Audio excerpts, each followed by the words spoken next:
Heto na nga guys, mag-unbox tayo guys ng parcel guys na dumating, ang ating bagong order na naman guys. Syempre guys, tapos na tayo dun sa ating album savings na 1,000 pesos na 100 pieces challenge. Tapos na tayo dun guys. So iba naman to ngayon guys. In order ko, ito naman. Ito siya ay dictionary books na tingnan mo talaga na para talaga siyang totoong books na dictionary, English dictionary. Pero guys, ay sekreto pala ito, ay isa pala itong book. Ayan guys, oh, ang ganda guys, oh. Tingnan natin ngayon guys. Pagmasdan natin ngayon kung gaano kaganda. Pinili ko talaga yung XL guys. XL na size upang paglagyan natin siya ng pera, hindi nasisira yung pera, nalagay talaga sa ayos. Kaya XL na ang ating in order, at saka black ang kulay na pinili ko upang para talaga siyang totoo tingnan, na para talaga siyang books guys. Kasi ma-open din naman siya na parang books. Diba guys? Pero book pala yan guys. Kaya check natin ngayon kung totoong bakal ba talaga ito. Tingnan natin kung stainless ba ito. Tingnan natin ngayon guys. Hindi naman makakalusot kay Marites guys kung totoong stainless ba, dahil junk shop owner kaya to. may magnet ito. Check natin ngayon guys. Ayan. Dandahan lang pagbukas natin upang hindi siya madadamage. Yan, buksan natin guys. Excited na ako guys kasi mahilig talaga ako mag-ipon-ipon guys. Sa aking kwarto ay marami talaga mga bagay na hindi mo sukat akalain na nagayan pala yun ng guys, secret. Diba guys? Kaya ayan, ito naman ay iba na naman to guys. Box na naman to. Upang hindi masyadong halatado. Ilalagay ko dito ay pera guys. Kasi meron naman tayong hiwalay na lagayan para sa ating jewelry guys. Kaya yan naman ang ating pagtuunan ngayon. Dito naman, pupunuin natin yan guys. Ayan. Diba guys, tignan nyo naman. Halata talaga siya guys, na parang books. Ma-open din. Tingnan mo. Book pala. Kaso lang, hinahanap ni Marites ang susi guys. Paano naman ma-open ni Marites guys? Ang susi nasa loob. Hindi mabubuksan.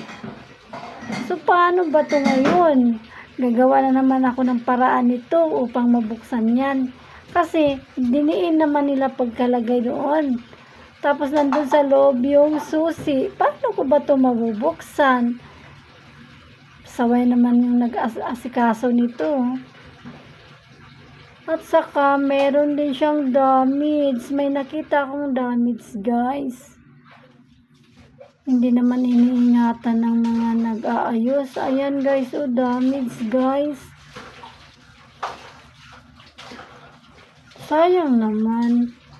Pero alam nyo guys, hindi ko na lang to ipa-refund dahil masyado ng hassle, at saka pagpasensyahan ko na lang yun guys, dahil baka pagod yung nag-aasikaso nito at itinapon na lang nila ito.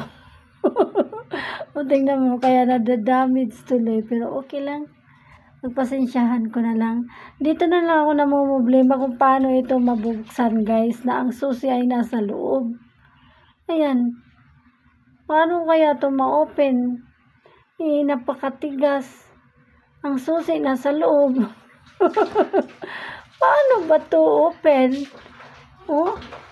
Niyuyug-yug ko na nga. Nandun sa loob yung susi. Ano ba yan? Paano ko ba ito i-open? Saway naman.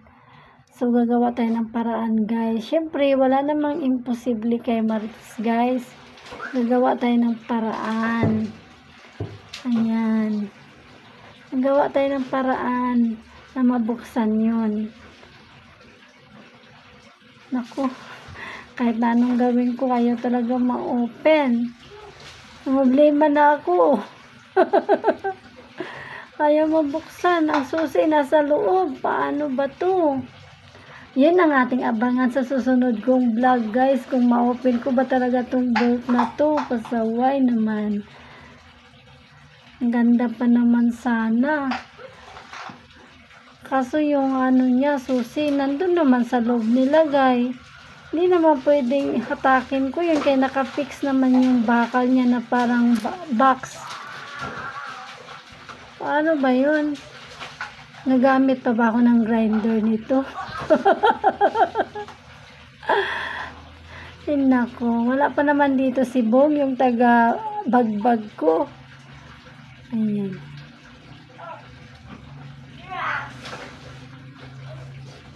Ayan, tinulungan na ako ng anak ko dahil na problema na ako kung paano ko makuha yung susi, guys. Ay, yung anak ko. Oh.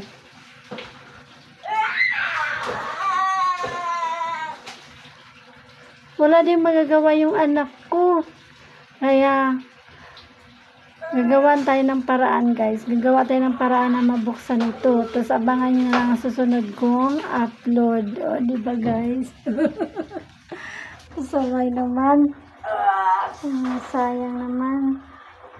Pero, nagagandaan talaga ako, guys. Kasi, unang tingin ko pa lang ay parang box talaga. Tingnan mo, ang daming damage. Yun. Sayang lang. Pero okay na yan. Mahaba naman ang pasensya ko, guys.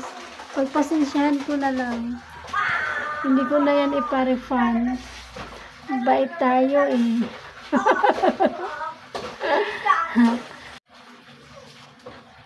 Mabait kasi tayo, guys.